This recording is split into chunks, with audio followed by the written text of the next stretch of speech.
Hello, everyone, and thank you for tuning in.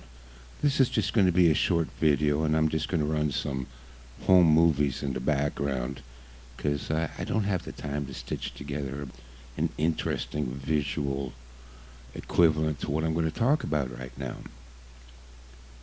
If you've been following me for a while, you understand for the last 3 years, I have been preaching on and on and on about the need to form autonomous communities in order to survive the collapse of Western civilization, which we all know is coming.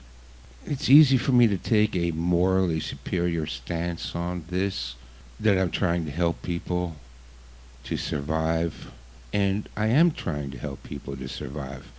But what you need to understand is by helping others to survive, I will help myself to survive as well. You see, what we need are hundreds, if not thousands, if not tens of thousands of small, autonomous communities that work together for the common cause of surviving our own governments. And I've been telling people to hurry up and start a community now. I know it's hard to start a community. I speak to people all over the world that have been trying to start communities, and most of them are failing terribly. And I'm sorry to hear that. And I'm trying to do all I can to help you get organized and to form these communities because that's what we need. We need millions of people working independently, underground, subtly, to fight against what the governments of your country and my country are trying to do to us, which is murder us and genocide us. That's basic fact.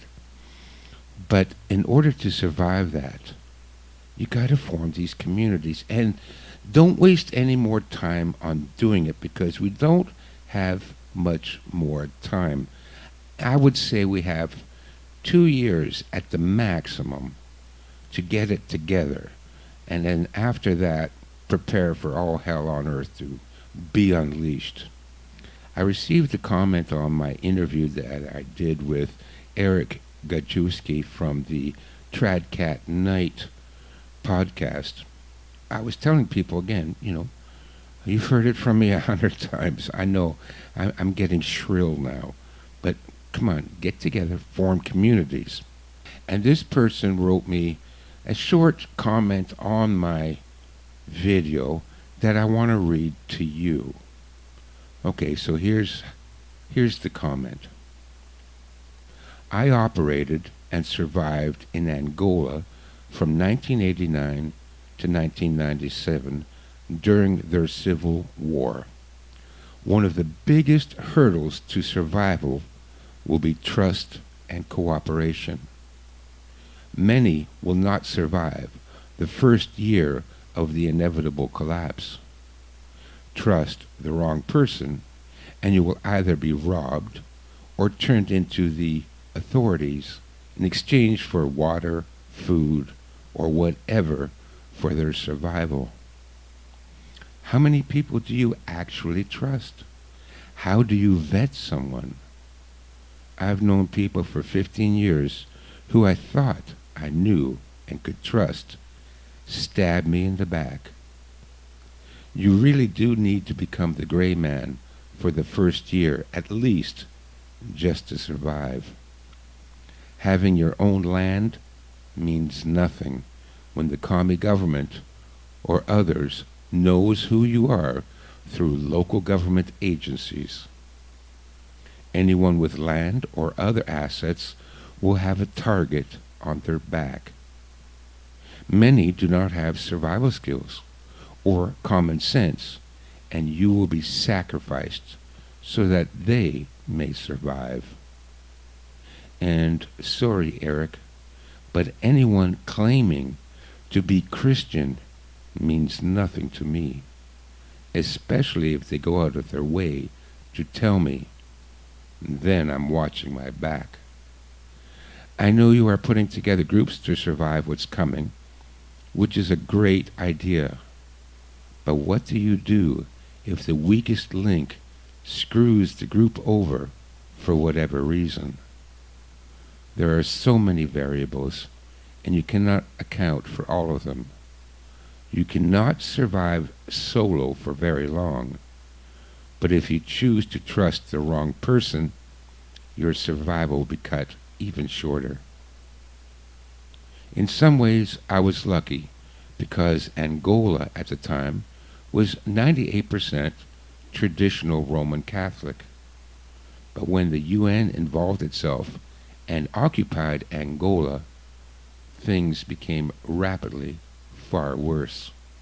I could go on for hours on this topic.